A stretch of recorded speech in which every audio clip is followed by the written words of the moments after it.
Միացյալ Նահանգներն Իրանի դեմ առաջին անգամ օգտագործել է կամիկաձե անօդաչու թռչող սարքեր, հայտնել է Fox News-ը։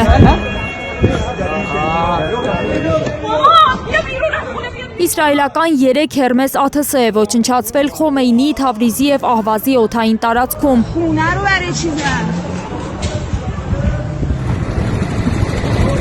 Իրանը մերձավոր արևելքում հարվածել է ամերիկյան 14 ռազմաբազաների։ Ըստ լուրերի նոր սերնդի գերձայնային հրթիռներ է արձակել Իրանը, հայտնում է իրանական Ֆարս գործակալությունը։ Թե կոնկրետ որ ուղղությամբ են այդ նոր հրթիռները արձակվել, հայտնի չէ, բայց Թել Ավիվի ուղղությամբ հարվածների նոր ալիք է սկսվել։ Իսրայելի պաշտպանության բանակը հայտարարել է, որ ավարտել է լայնածավալ հարվածն Իրանի ռազմավարական պաշտպանության համակարգին։ Ըստ լուրերի ռազմական գործողության արդյունքները գնահատելուց հետո Իսրայելը կվերսկսի գործողությունը։ Միացյալ Նահանգները մտադիր է հարվածների մի քանի ալիք հասցնել Իրանին, ամեն մեկը 1-2 օր տևողությամբ, հայտնել է CNN-ի թղթակից Ջիմ Սյուտոն։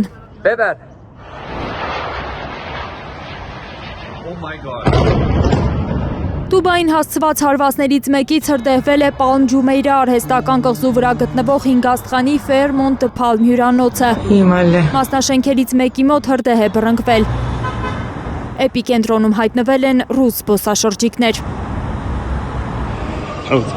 Քուվեյթի օդակայանը նույնպես հայտնվել է ոչ միայն ԱԹՍ-ների, այլև հրթիռային հարվածների տակ։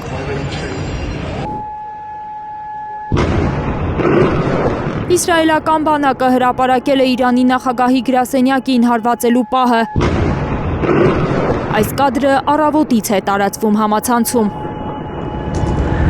Իրանի արտգործնախարարը վստահեցրել է, որ ողջ է Իրանի նախագահը, նաև գերագույն հոգևոր առաջնորդ Ալի Խամենեին։ Ենթադրաբար սպանվել են Իրանի պաշտպանության նախարար Ամիր Նասիրզադեն և Հեղափոխության պահապանների կորպուսի հրամանատար Մոհամմադ Փաքփուրը։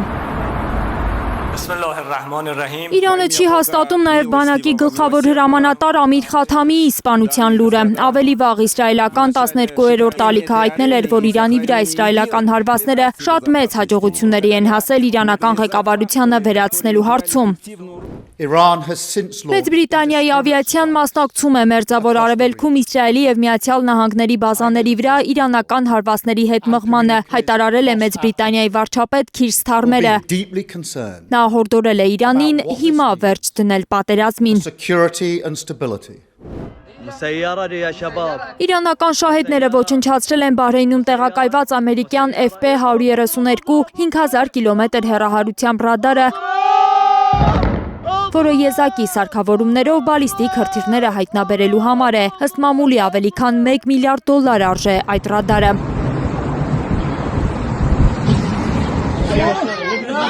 Ծխի սյուներ են երևացել նաև Հորդանանի Ալ-Սալթաթ ամերիկյան ռազմաբազայի տարածքում։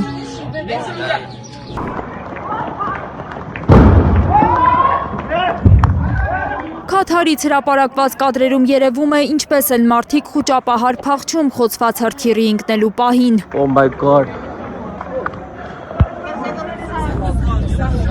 Թել Ավիվից նույնպես հրդեհների կադրեր են տարածվում, զինամթերքի պահեստ է այրվում այս կադրերում։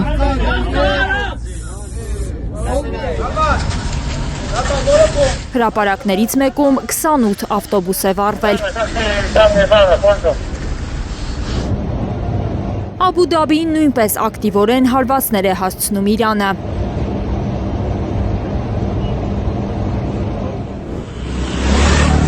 Թիրախավորվել է նաև Քուվեյթի ՆԱՏՕ-ի բազան, որտեղ իտալացի զինվորականներ են։ Ֆրանս պրեսի տվյալներով խոցված իրանական հրթիռներից մեկի բեկորներն ընկել են թռիչքուղու վրա, ոչ ոք չի տուժել։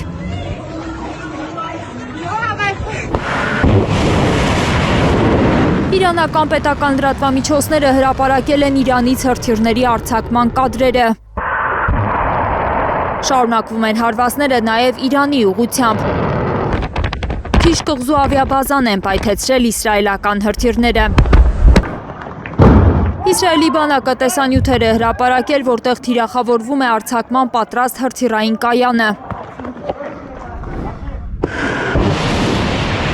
Իրանն առայժմ օգտագործել է իր հրթիռային ներուժի միայն մի մասը, շուտով մենք ցույց կտանք սպառազինություն, որը դուք երբեք չեք տեսել, հայտարարել է Պահապանների կորպուսի գեներալ Էբրահիմ Ջաբարին։ Թրամփը թող իմանա, մենք օգտագործում ենք մեր պահեստներում ունեցած զենքերը, սակայն առաջիկայում կօգտագործենք մեր ամենաուժեղ հրթիռները։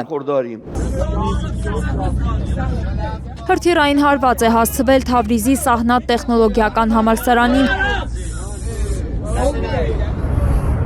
որը հավանաբար միջուկային զենքի ստեղծման հետ կապված ուսումնասիրություններ է անում։ Իրանական հրթիռները պայթում են Բահրեյնում, Քաթարում, Քուվեյթում, Իրաքում, Հորդանանում, Սաուդյան Արաբիայում, Արաբական Միացյալ Էմիրություններում։ Բոլոր այն երկրներում, որտեղ Միացյալ Նահանգները ռազմաբազաներ ունի, դրանք փորձում են որսալ իրանական բալիստիկ հրթիռները։ Խայբարի մարտ կամ փոթորքի վերջը այս անունն է տվել Իրանն իր սկսած պատասխան գործողությանը։ Միացյալ Նահանգների եւ Իսրայելի հարվածներից հետո Իրանի համար չկան կարմիր գծեր, հայտնում է Ալ Ջազիրան, հողում անելով իրանցի պաշտոնյայի, որի անունը չի նշվում։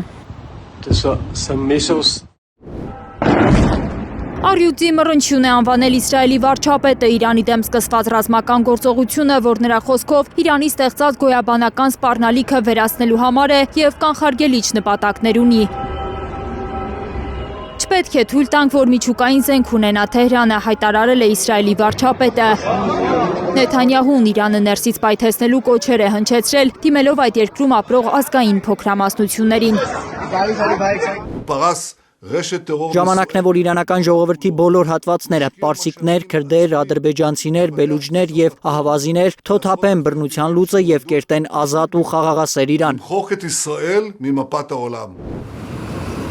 Հանձնվել կամ մեռնել, այսպիսի ընտրության առաջ է կանգնեցրել Միացյալ Նահանգների նախագահը Իրանի բանակին։ Պենտագոնը Իրանի դեմ ռազմական գործողությունն անվանել է էպիկ զայրույթ։ Պայքարելու են այնքան, մինչև Իրանում փոխվի ղեկավարությունը, հայտարարել է Թրամփն ու բացահայտել ռազմական գործողության նպատակը։ Միացյալ Նահանգների զինված ուժերը իրականացնում են լայնածավալ եւ շարունակական գործողություն, կանխելու այս չափազանց չար ծայրահեղական բռնապետության սպառնալիքները Միացյալ Նահանգների ազգային անվտանգության շահերին։ Մենք կկործանենք նրանց հրթիռները եւ հրթիռային արդյունաբերությունը կհավասարացնենք հողին, մենք կոչնչացնենք նրանց նավատորմը, մենք կապահովենք, որ Իրանը միջուկային զենք չստանա։ Թրամփն իրանցիներին կոչ է արել թաքնվել, որովհետև ռումբերն ընկնելու են ամեն տեղ։ Իսլամական հեղափոխության պահապանների կորպուսի անդամներին, զինված ուժերին եւ ամբողջ ոստիկանությանը այսօր ասում եմ. դուք պետք է վայր դնեք ձեր զենքերը եւ կունենաք լիակատար անձեռնմխելիություն, հակառակ դեպքում մահն անխուսափելի կլինի։ Եվ վերջապես Իրանի մեծ ու հպարտ ժողովրդին այսօր ասում եմ, ձեր ազատության ժամը մոտ է։ Մնացեք ապաստարաններում, տանից դուրս մի եկեք, դրսում շատ վտանգավոր է, ամենուրը ռումբեր են ընկնելու։ Սա հավանաբար ձեր միակ հնարավորությունն է սերունդների համար։ Էներգետիկ խոշորագույն ընկերությունները դադարեցրել են Հորմուզի նեղուցով նավթի փոխադրումը։ Վերլուծաբանները նկատում են, որ այն փակելը կարող է համաշխարհային ճգնաժամի հանգեցնել, իսկ Իրանը կարծես թե ունի այդպիսի ծրագրեր։ Լիլիթ Սարգսյան, Անի Ղանդիլյան, Հայլուր։